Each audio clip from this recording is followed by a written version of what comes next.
Welcome everybody, my name's Andrew Sumner, I'm from Tight Comics and Forbidden Planet, and this morning, if you were around, you would have had the privilege of being in a panel with the wonderful creators of Battle, which were celebrating 50 years of. I can see at least one of our panel members, the great Dave Hunt, right here. Give him a round of applause. The mighty original editor of Battle, an IPC legend. I worked at IPC, and almost in the same office as Dave, but like 20 years later. Do you know what I mean? But his imprint was there everywhere, suffused in the building, like a titan, if you will. So anyway, one of the great things that has happened within the comics business within the last 2-3 years is the revival of battle action by the fine gentleman you see here, led by the one and only Garth Ennis, right here. Round of applause. Let me introduce everybody. So, Artist Supreme Paddy Goddard at the end there. Aviation artist without compare, Keith Burns. Garth Ennis. PJ Holden. Sorry, the great local legend, PJ Holden. Back. Another round of applause. Supreme talented Dan Palmer, right here. My old friend, Uncle Steve White, right here. Thank you for joining us, everybody. It's very much appreciated. Garth, how did the new incarnation of Battle Action come to be? It came to be when I had thoroughly enjoyed working for the Battle and Action specials that Rebellion put out in 2020, but got the sense that they weren't in any hurry to do any more. And I thought, well, I might know a way to make it happen. I'll just pitch it.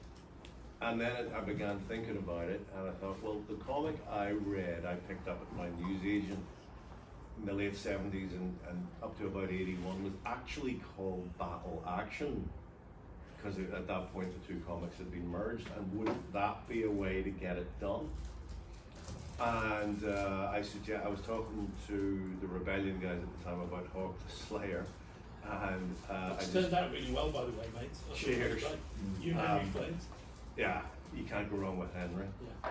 And I just suggested it to them and said, yeah, we'd be interested in that. And that led to the special of 2022, which we then spun into the 5-issue mini 2023. And now we're just coming to the end of this 10-issue series that spanned 2024 and 2025, which of course is 50 years of battle.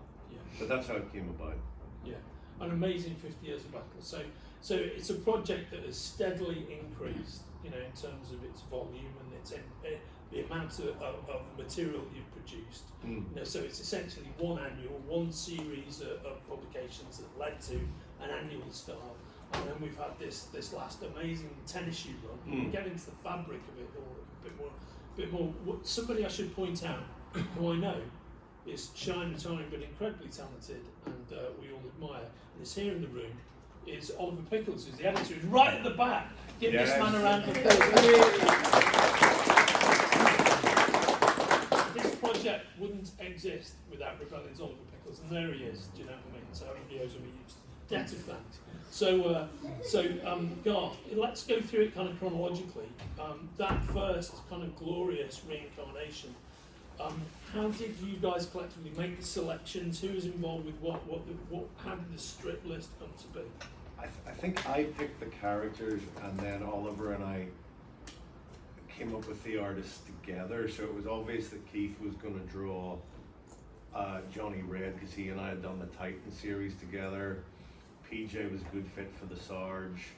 Paddy for Nina Petrova, and it was nice to give Nina her own spin-off strip. But Oliver suggested to me Chris Burnham for Crazy Keller, which was a really out of left field choice, but it worked brilliantly. And even better, it was Oliver's idea to approach, I think initially he'd suggested Mick McMahon, but we got Kev O'Neill for the Kids Rule OK strip. Nobody panic. That's just Kev reaching out. But yes, adding guys like that, you took the thing to a level that I suppose might have been a bit less parochial. Otherwise, it might have been just a completely current British range of talent. And by adding Kev, who would have been around at that time, and Chris, American artist who loves British comics but hadn't had a chance to work in them before. I think it gave that special a character that it might not otherwise have had.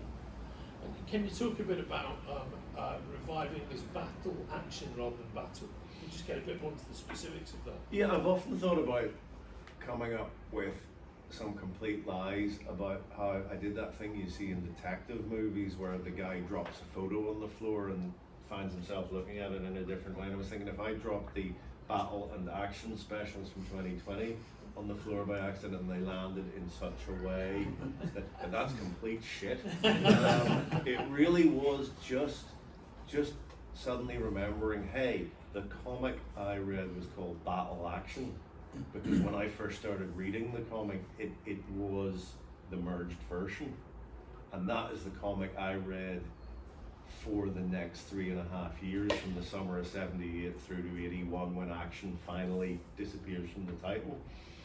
And I thought this is the way to do it, to celebrate both comics. Battle, which is the sort of old soldier, I suppose, in action, which was this crazy flare of youth that was snuffed out because of the peculiar circumstances of that title's publication. And I thought, let's do it in an odd way, the way they did it, as battle action. Yeah, and as I think we all agree, it's worked out very well. Now, part of the matrix of that title, right from the get-go, as you say, was your collaboration with the mighty Keith Burns, Johnny Red. And if you're an old school Johnny Red fan like I am, and I'll talk about you rather than to you, because I can do that. It'd be weird if you do this for yourself. It's like what the brilliance of what like Keith and Garth have done is they've bookended what is a fantastic series, as I know you agree, Dave, within Battle. But they created the beginning, with the hurricane, and which is something we published in Time Comics. And the beauty of that is, the editor of the Hurricane is Uncle Steve White. It's my left right here. Yeah, so you got to tell the beginning of Johnny's story, and now in the third iteration, the third volume of your Battle Action, you're telling the end of Johnny's story. Yeah, but Keith was the only choice for that, right, mate? Because of his incredible pedigree with aviation art. Can you talk about that? That's the longest intro ever for a very simple question. I do apologise. Yeah, Keith, what's with you in aviation? I don't know really. Yes. It's the soul of a boy. That's a 2-page intro for me. It's like a Jack Reacher novel. This is why you do the pictures and he does the words, right? Yeah. What's your history with aviation art, Keith? I don't, well, it all started with comics. So I've done aviation art for a good few years now, but all of it just came from comics. I'm going to do commercial illustration of comics or big fine art paintings. All the stuff that I figured out is just from doing 22 pages of comics a month and figuring out how to try and make stuff look like it's really moving. And because you're just composing all these tiny little panels over and over and over again, and then trying to make all the aircraft look like they're in the right position, just over time you just figure it out. So then when it comes to doing a painting or a cover, like commando covers or anything like that, because there's so many of them, it's just it's trial and error really. Yeah. Figuring out how to make it look proper. But yeah, loads of messing up along the way. Do you feel a difference between, because if you're familiar with Keith's art, there's kind of 2 iterations of it really. There's the kind of the scratchy immediacy of your on the page pen and ink stuff, and then there's the kind of languid, kind of aviation beauty of your air-based paintings. And they feel like 2 different aspects of who you are to me when I look at it. Are you aware of the difference in when you're painting and when you're kind of drawing it, when it's a comic? No, because you just think about the same kind of stuff all the time. Yeah. You just think about composition. But the thing that interests me the most is the storytelling aspect of it. So I'm not specifically interested in the aircraft or the people, but it's bringing everything together in one. So when you're doing it in comics, obviously, because it's such a unique medium where in one image you have to lead the reader's eye through the image, but in a comic page you've got to lead the reader's eye from panel to panel to panel, and that's so much harder than just doing one image. You know, so it's like turbo intense learning how to then, you know, compose one single image. So I'm not thinking it differently when I do it, I'm just aiming for the same stuff. But I do find that painting's a lot easier because you can get away with murder in a painting. You can just suggest things really easily, and whoever looks at it, you know, your brain fills in suggested paint strokes. Whereas when you're inking something, everything has to be properly described and, you know, accurate. So you can't get away with much suggestion in ink, and so it is a much more kind of intense. And, you know, for anybody who does art, you know, that comics is easily the hardest and most intense kind of illustration job you can do, but it also teaches you the most as well because it's so kind of intense. Yeah, so it's the best training for anyone to do. So then to do a paint is a piece of piss after that. If I can just interject, actually, I just realised that two things. First of all, yesterday Keith got the news that for the second time in his career he won Aviation Artist of the Year.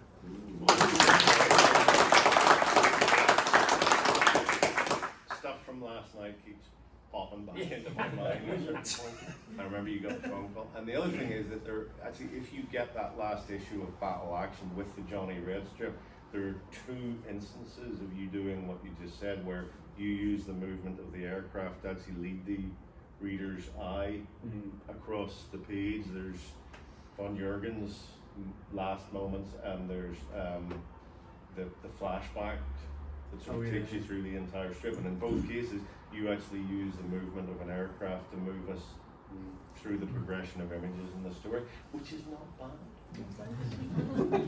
That is the most enjoyable aspect of it when they that's what I really enjoy when they get the script through and then print it out, and then I just start scribbling out little thumbnails straight onto the script, and it's just that when it's really small, it's really clear and simple how to make it kind of, you know, move along. But yeah, that's the most fun bit.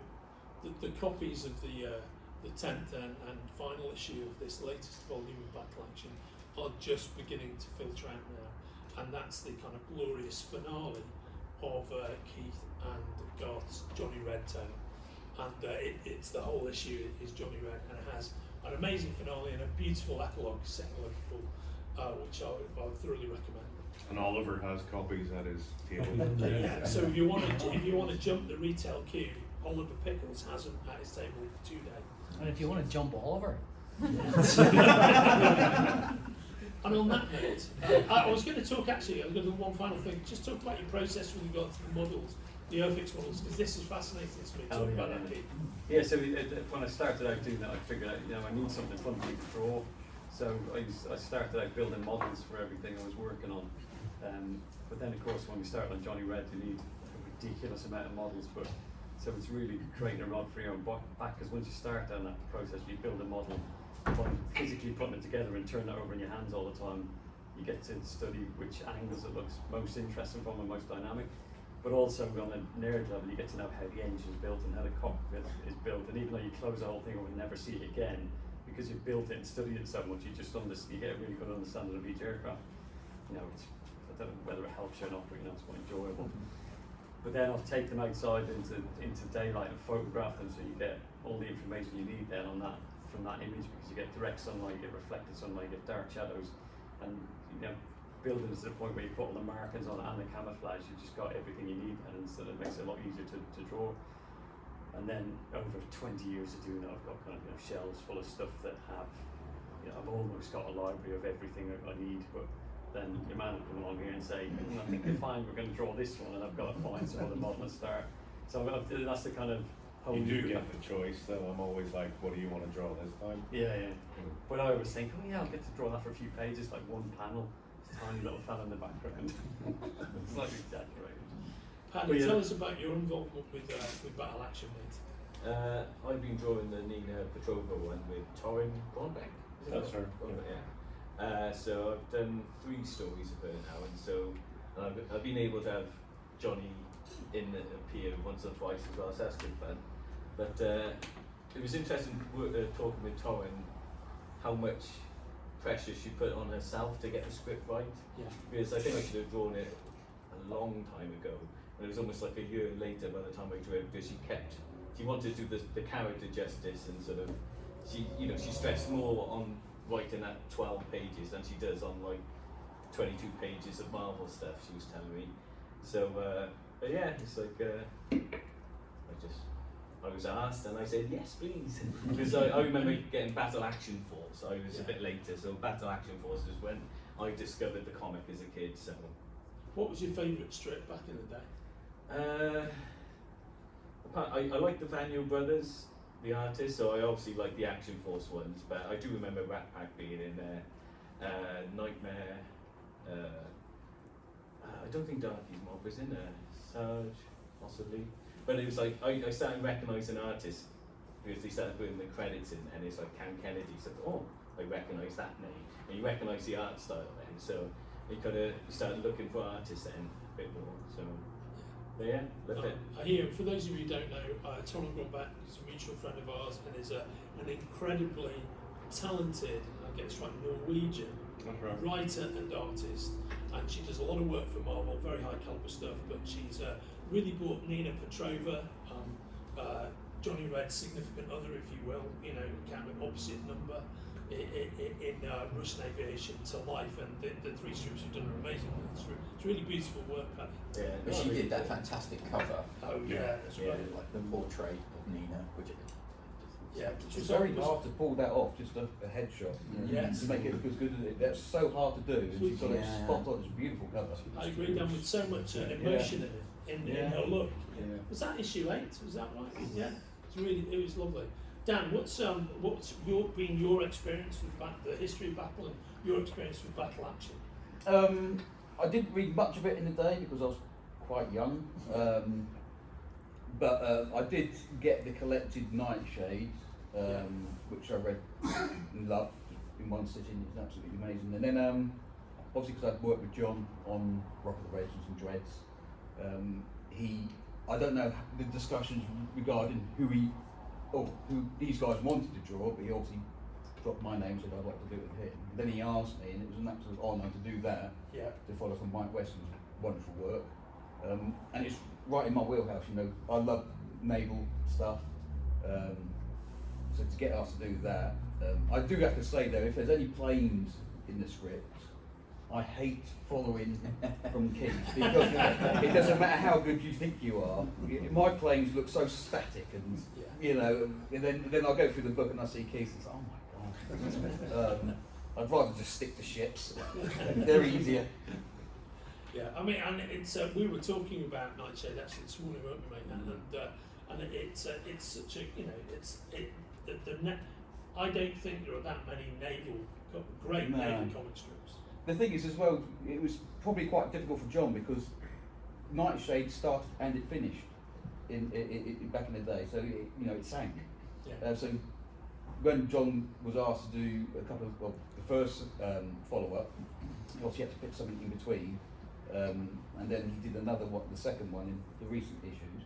And I have asked him if he wants to do any more, but I'm not sure he wants to do any more Nightshade. He thinks the story's been told. But yeah, it's an absolute dream job. I'd love to do more, but if he's not going to write it, then we've just got to figure out something else that John wants to do. Yeah, exactly. Pete, thank you, mate. PJ, what was your history with Battle?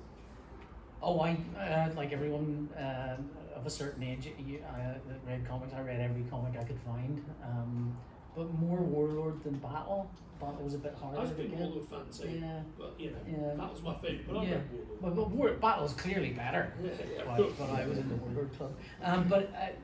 But I loved any comics at all, and it's always the artwork for me. It was always Joe Coulter and Mike Western, guys like that really kind of, and you don't realise how much of an influence those people are in your artwork because you were exposed to them so young and then gone, and then when you come back as an artist you think your influences are these people, and then you start drawing that stuff and you can start seeing the shapes of noses and things that sort of echoes of Mike Western, not just deliberately because you were sort of looking at it, but also they're echoing through your own artwork because you were clearly so heavily influenced by them. So I mean, black and white artwork runs through my blood, I think, and Battle was great. I mean, I think Battle Action I probably saw some battle, I saw some battle action and battle action force, but like a lot of people, once I went to battle action force, it was like, well, this is a bit too silly now. It's partly you're getting older as well, partly the comic itself is getting younger. So yeah, and then as far as this project, I can't remember how it came up. I was asked by Garth and Rob Williams, and I go for the first one for the Sarge was you, and then Rob for the was it the who are they? Death Squad. Death Squad. That's the fellas. Did I do a third? I feel like I did a third one. Major Easy. Major Easy. That's right. That's right. I've forgotten. So, I mean, those are three classics. You Yes. You have the Sarge, Death Squad, Major Easy. I know. Which was your favourite, mate? I can't.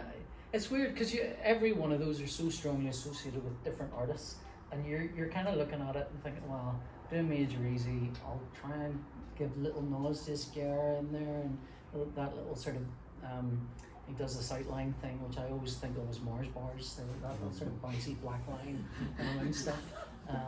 And you put little bits of that in it. So in some sense, they were all fun to do. I love doing all of them, but they were all me dipping my toe in that water. And none of them, I wasn't in it with any of them long enough to kind of go, this is the pull for me.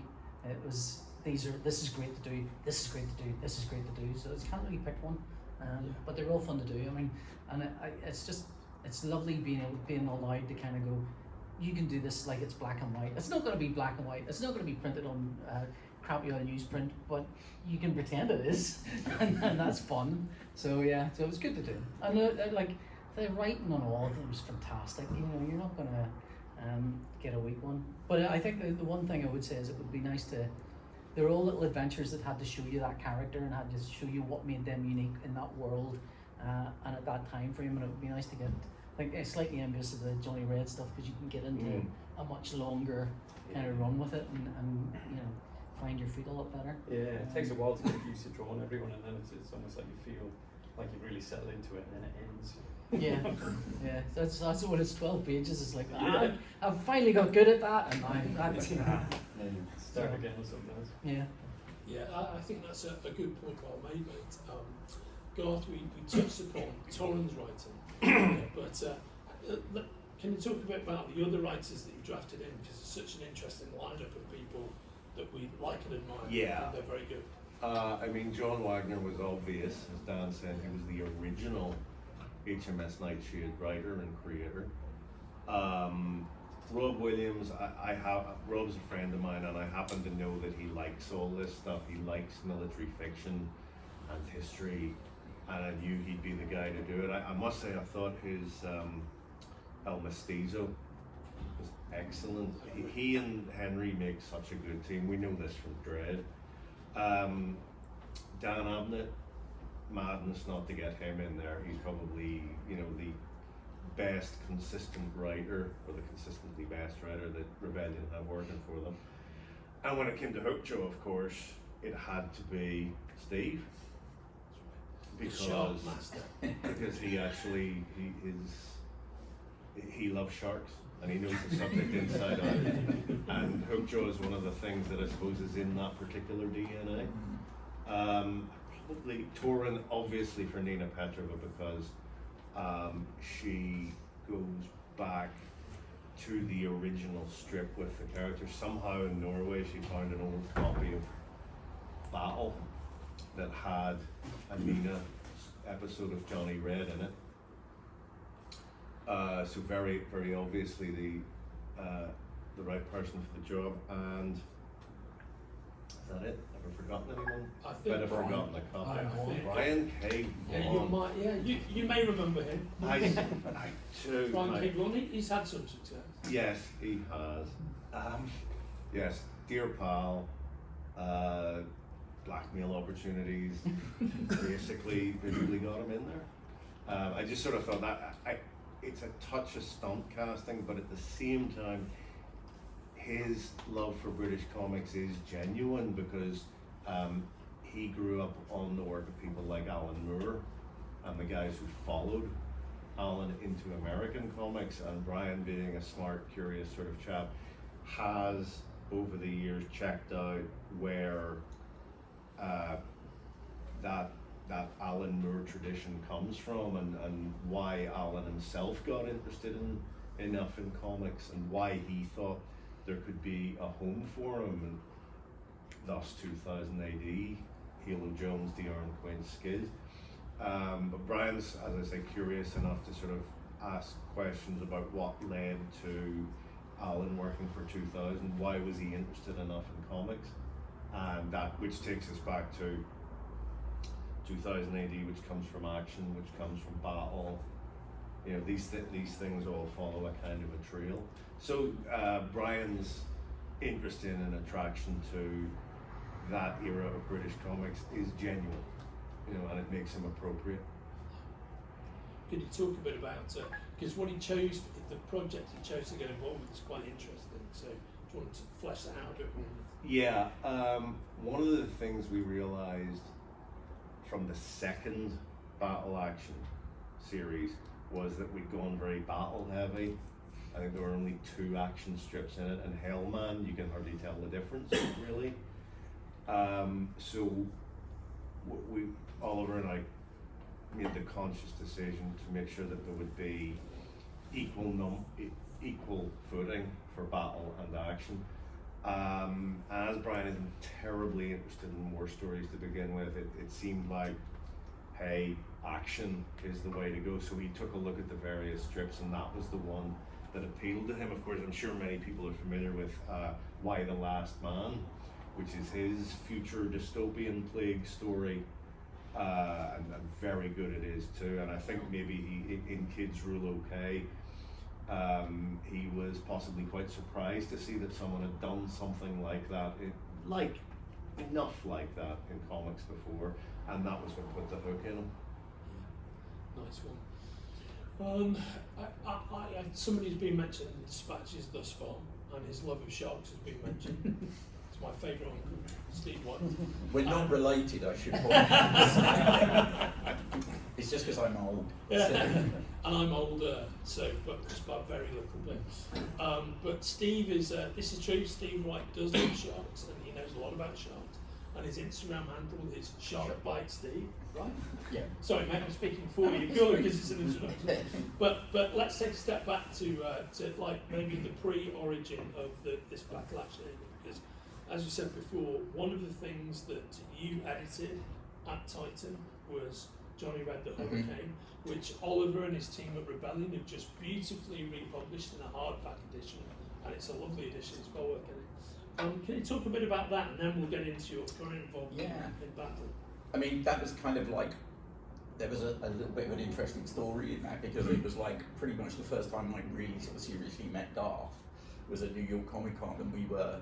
Had you unseriously met him? Yeah, we met casually in pubs, but we went for lunch and we were talking about, we just launched Titan Comics, and it was, you know, is there anything, you know, that you'd like to do? And I remember Garth actually saying to me, I would come out of retirement to write Johnny Red. And at that point in Titan's offices, all the Egmont, was it Egmont then, stuff had been moved to me. And I was talking to the guy who was my handler at Egmont, as it were. And I sort of just casually asked about whether there would be any chance of doing new material, and he said, well, what are you thinking? And I said, Johnny Red, and I think I mentioned Garth's name, saying, you know, Garth would be interested, and he was like, yeah, that sounds doable. So we went from there and contacted Garth, and we kind of sort of took it from there, really. Yeah.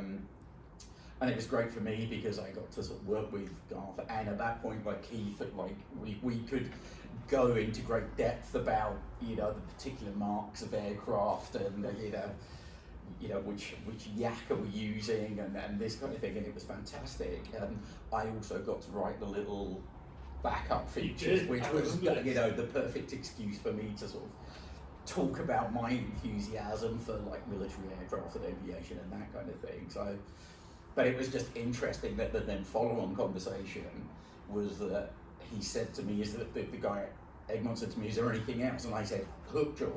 Yeah. And that's how we ended up with the series that Suspiria wrote. Yeah. Was just because it was like, you know, well, great, if we've got Johnny, why not do Hookjaw as well? So, yeah, and yeah, kind of all went from there, really. So let's see. There's a number of really interesting things you've touched upon there. First of all, I give you another slice of life from the Titan editorial office. I remember, you'll remember this as well, standing at your desk going, who the fuck is this doing the artwork on Johnny Red? This is amazing. Do you know what I mean? And I'm just like, this is incredible. Who is this guy? Because that's the first time I'd seen you working. And we just got into this extremist conversation about the beauty of what you were doing. But Steve's love for Hookjaw is real, of course. And if you've ever seen Steve's art, it's got this beautiful specificity and detail to it. And of course, he did for the current battle action. You did the Hookjaw cover, which is on. Which issue was it? Which issue was it, guys? Really? Issue 3. Great. It's amazing cover on issue 3.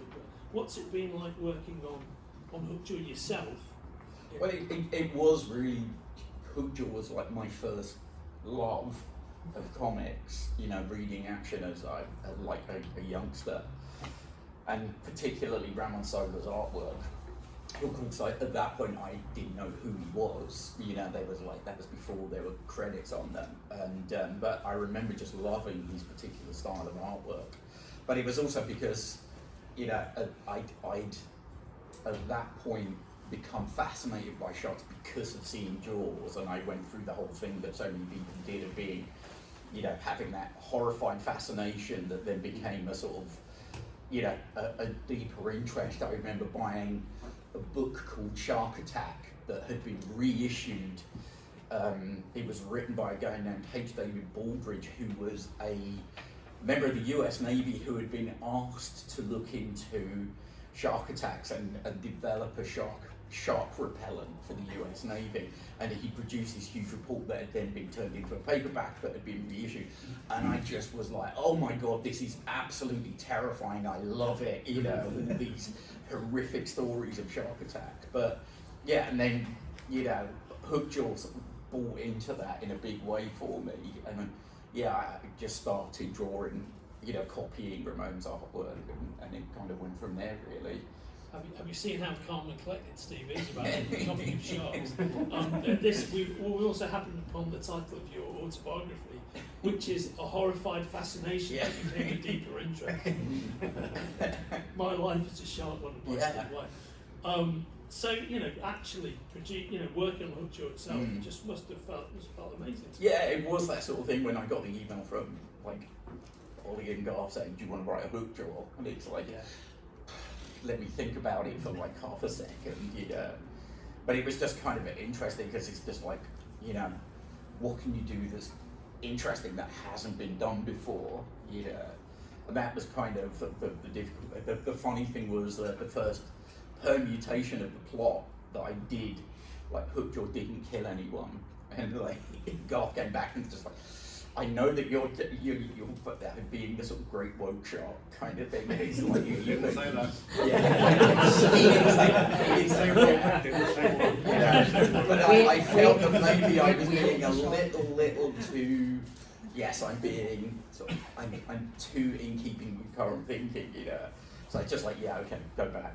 He killed some people, and that was fine. But it's Hookjaw buying a bunch of kids ice cream. Yeah, exactly. So, it's just like, look, it's just that I've just got such a bad reputation. It's just all unfounded, you know. But it was like, yeah, that was just brilliant, and it was just trying to come up with something interesting, you know, that I could do that hadn't really been necessarily done before. Yeah, which was more difficult. I penciled the Hookjaw. You did, story. yeah. It was supposed to be John McRae was doing it, and John is still. I think he's mostly over it, but he still had a bit of long COVID, and you did. Was having a little bit of a kind of bad period, and the deadline was creeping up, and he said, "Could you pencil this for me?" And I went, "Okay, no problem." And the thing I think you should know about Steve is the sharks what Keith is the planes. He like a phenomenally brilliant artist on paleontology stuff, and loves lots of itty bitty details, little tiny details. You could see his artwork he's selling stuff right there. And I was sort of, John's going, "Can you do this for me?" And what normally happens with John now is I'll read through a script and I'll do some very rough pencils, which aren't even good enough for me to ink from. I would normally kind of tighten them up a bit, but John will take that and kind of, because I've done all the thinking at that stage, and John's just going to make it amazing looking, and he's great at it, and you're always looking at the two things. Whoa. But I was reading through Steve's script, and there's a bit in it, and it said, so Hookjaw turns around, there's fish swimming, hundreds of fish swimming there, swimming left and right as he parts the way through. And he said, I know there's a lot of fish in it, but I'm not asking you to draw anything I wouldn't draw. And I thought, well, no, that feels very specific to you, Steve. The thing is, like, when John had done it and he'd done the colours, you know, and he'd given Hookjaw this red eye because John had this idea of like Hookjaw being like demonic. He wanted this almost sort of supernatural version, and I got the colours in, and Ollie was like, anything you want to change? He's like, we're not having those red eyes, you can get that going back black. And like, John was mortified, you know, it was just kind of like, it's like, no, you know, you can have everything else, but he's having the black eyes, like a doll's eyes, you know, it's, yeah, that was something. Yeah, it was a fun, but it's very, like, air battles are an interesting problem to solve, but you can sort of solve them quite easily because you're dealing with two things in the air, three things in the air. When you've got a battle, a thing that's going on, 30 you've got things in the air on some of them. What's that? 30 things. 30 in the air. Yeah. When you've got a level where you've got fish and sharks, and then another level where there's people sort of swimming and bobbing along the surface, and then another level with people on boats, it becomes this incredible 4D chess thing you're trying to think your way into. Like, how do you shoot from that angle to see this? And that was I think that's what I don't think it was brain fog. I think John just went no. I believe that. Speaking of John, something that everybody should be aware of if you're a fan of World War II comics is there's a lovely collected edition, a Major Easy collection that Oliver and the gang of Rebellion have just put out. And Oliver, I'm getting any of this wrong, you remind me, mate, but there's a great cover to this collection by John McCracken, and it is Major Easy, with a kind of a military associate under fire in the car. But the military associate is actually Carlos Esquerra in the illustration. And Oliver's got some copies of those, haven't you, mate? Yeah. And it is well worth picking up. It's a great collection, but the cover alone, if you're a fan, is just beautiful. The concept is beautiful. I should mea culpa a bit. Oliver's fixed this in the reprint for anyone who's been losing sleep over this, but I drew the Bentley with the Rolls Royce. Nobody in editorial spotted it. Nobody, but some of the readers did. That should have a bit. And this is on me. I saw when Carlos drew it, and of course Carlos drew it right. He had the bee with the wings. I thought that's a stupid logo. What's Carlos thinking? He must have just made that up. No, that is the Bentley logo. But apparently the Bentley logo's been re-added into my artwork on the thing, but not on the covers. I've thought of something that Garth is something you and I have talked about, but I don't think directly ever covered in detail in any of our interviews we referred to it.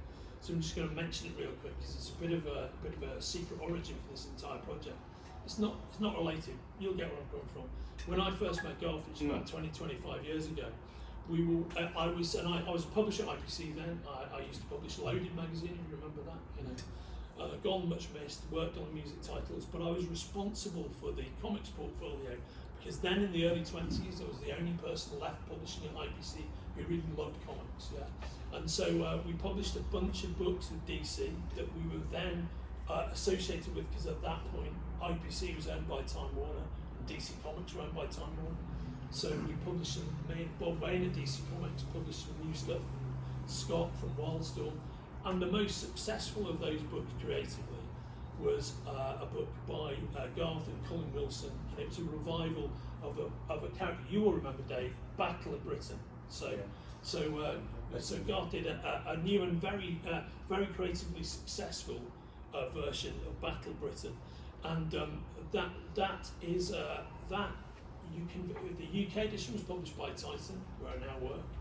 The American edition was published by DC Wildstorm, and you can find it on the grey market quite easily. You can find it on eBay and whatnot. But I would totally recommend it because it's kind of a hidden gem. You put a great deal of detail into the script of that, versus the actual lore of Battle of Britain. Because I know when we were going through the archive, we found a whole bunch of text material that you incorporated very cleverly into your story. It's things like that I think that was published under the Albion. Correct. Sort It was of the Albion line. sub-imprint, yeah. But whenever I saw a chance to do things like that, I was somewhere at the back of my mind, I was thinking about battle action, and I was thinking about Johnny Red. And I suppose one of my theories of professional comic book life is that everything happens eventually. If you hang on long enough, you'll find kindred spirits who want to do the stuff, and maybe you'll have to sort of jumpstart it a little bit.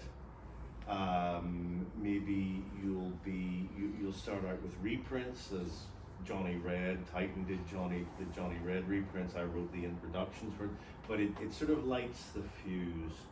Battler Britain was a part of that as well, because we're closing in on the notion that one day we can bring back battle action and bring back those characters and demonstrate how the revolution in British comics happened. Yeah.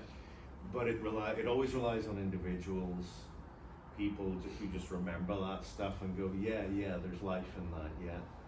Yeah, right on, mate. I mean, I can remember we spoke at the time, this is back in the early 2000s. Yeah. And I was like, is there anything you want to do?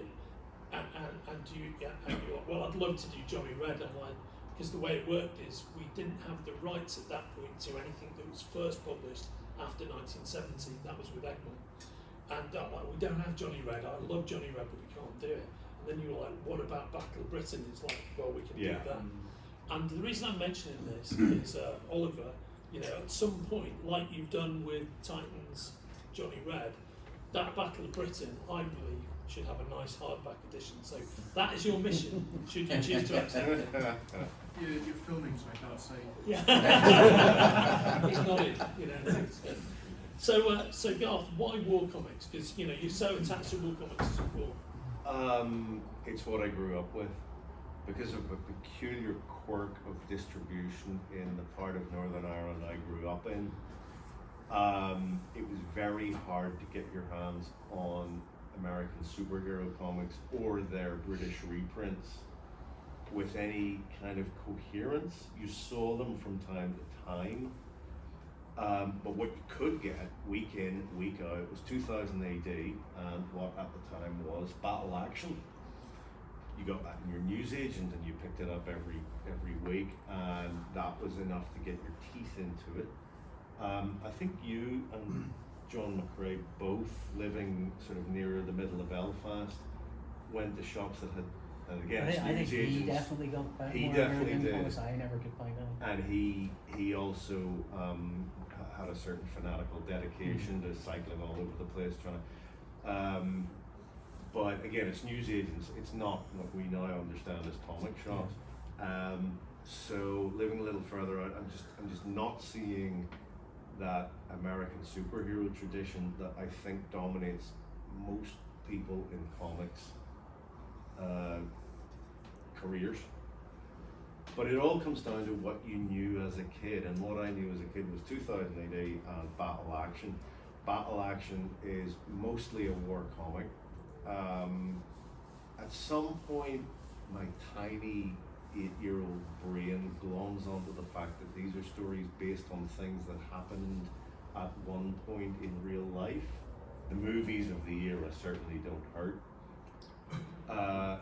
And to this day, that fascination remains with me, because the thought that this is, even allowing for the hyperbole of the comics that were produced, that this is based on things that people did and happened to people. That I think has stayed with me. That took me into an interest in military history and memoir, which eventually came full circle back to my own war comics when I had a chance to do it.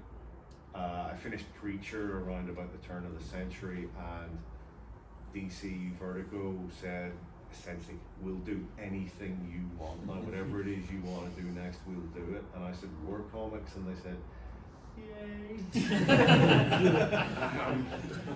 Which is a long way around the barn here, but that's why. Yeah. Amen. Right on, mate. And you know, thank God you have, because that gets us to where we are now. Mm. And you've been flying that flag very successfully, almost as a one-man mission for 2 decades. Mm. With my With a glorious band of notable collaborators. yeah. Like as soon as I met Keith and saw his stuff, I thought, this is it. This is the guy who's as nuts about this stuff on the drawing side as I am on the writing side. It's just the maniac I needed. And now we can go forward, and well, that's another thing that got us where we are. And it's fair to say, it is not there are other things to come out of the action universe in the future, without getting into specifics. Yeah. And there's other things to come within the war space from you and Keith. Absolutely, absolutely. I mean, a lot of people have been asking me about what comes next with battle action. Well, what I can tell you for certain, without going into detail, is that there will be an action special, a one-shot next year to celebrate the 50th anniversary of the title. Right. No specifics, but I can tell you that I'm involved and Steve is involved. So with us on the writing side of things, you can probably guess it's 3 out of the 4 stories. The other one is one that might come as a surprise, but I think it's a terrific idea. So that's to cover the 50th anniversary of action, and beyond that, future of battle action, looking good. You know, these are tumultuous times. Tariffs don't help. What happened with Diamond didn't help. But certainly the collected editions of Battle Action are doing well. The first one's gone back to print, it's in the second printing. Looking good for another series. Brilliant. That's just what everybody wants to hear, right? Yeah. I'm going to kick it over to questions from the audience. I was wondering, Dave, do you have any questions, mate, from your unique vantage point? Sorry to put you on the spot. Well, I think a point Will made earlier in the earlier meeting was that when action was taken off of newsagent stands, it was doing very well. So those stories were very, very popular. It came back later as a very watered down version of it. So I honestly think that the idea of a battle action series has been good, because those stories were excellent, really, those action stories, you know, and it's proved to be the case, isn't it, really? Yeah. I mean, Well, I love those action stories, really. I mean, what's it like for you, given your legacy with all those characters, seeing it come back and in the format that it is, where one thing these guys don't have to worry about is some of the limitations you had about content, right? yeah. Now, is that pleasurable? But you're almost sort of appealing to a much older age Yeah. now, aren't you, really? But yeah, it's really quite pleasant, really. You know, that's the right word, but you know, to see these stories reinvented, and they're great stories and great artwork again. So I'm in heaven again, great. You know, I'm enjoying it. I enjoy them. Any questions, sir? Well, thanks for doing it all. I really enjoyed the Lee Trover story, and I'm so glad you've managed to consummate that relationship. So that's fine. Moving on for the next battle action, I speak to Garth whenever I see him. I'm really lucky. I've got a few Cam Kennedy pages of Fighting Man. So, and I've also enjoyed, obviously, so many of the stories have been prequels of some way, things like that. So yeah, I just really love the idea, floating the idea of how Chong and Walkman met in Korea. And Steve, you're interested in Fighting Man, aren't you? Yeah. And you're particularly interested in the Vietnam War Yeah. and so on. well, you don't have to see it. Anything would be fab. I just in Right. my head. I did actually. We've talked about an idea for a Fighting Man story. Amazing. I don't know if it's probably should. Well, I don't know if I should say anything at this point. Well, but- we'll chat later. But yeah, no. In Korea, you can meet up and you can save. Oh crikey! Oh, what's his face? Sorry, Chong. No. Yeah, sorry. You meet Chong, but then you get the chance to. Oh crikey! I forgot his name. Who's the British? It'll come back to me in a minute. You know Michael what happened, Caine. it'll come back Sorry, to everybody Michael collectively. Caine. Just comedy there. Obviously, Kane was in Korea, but you got a chance to save him. But no. If there was a meeting of how Chong and Walkman met, and that'd be fab. Right. Any other questions? I agree. I've got one actually, which is a character and a creator we haven't covered up thus far is Dredger and art by our mutual pal John Higgins. Can you just talk about that a bit and where you've taken Dredger, because you've taken some very interesting decisions. I think it's an enormously dark treat to write Dredger and to see Higgins do his thing on the character, because he loves it as well. It's when you look at Dredger in action, he's a sort of one-note, almost monosyllabic bastard, and if he talks for any length of time, it's to explain how the awful, shitty thing that he's done is going to benefit the mission or whatever. Like there's one I remember where his long-suffering sidekick, Posh Boy Breed, is saying, but Dredger, they'll never believe I'm the hostage, because he's trying to pass him off as the hostage. So Dredger simply smashes his face in and says, now they'll never know. And drags poor old Breed out with blood pouring off his mashed face. And then you go over to battle action, and Dredger, there's much more consistent art by John Cooper, which is terrific. And Dredger's a bit chattier because, of course, Breed has been bombed to death in his car in the first episode, because they're moving the strip into a slightly more battle direction. So Dredger joins military intelligence instead of civilian intelligence, and he's not a spy so much, he's like a guy working for the army. But they get rid of Breed, and now Dredger has to be a bit chattier because he's got no one to interpret him.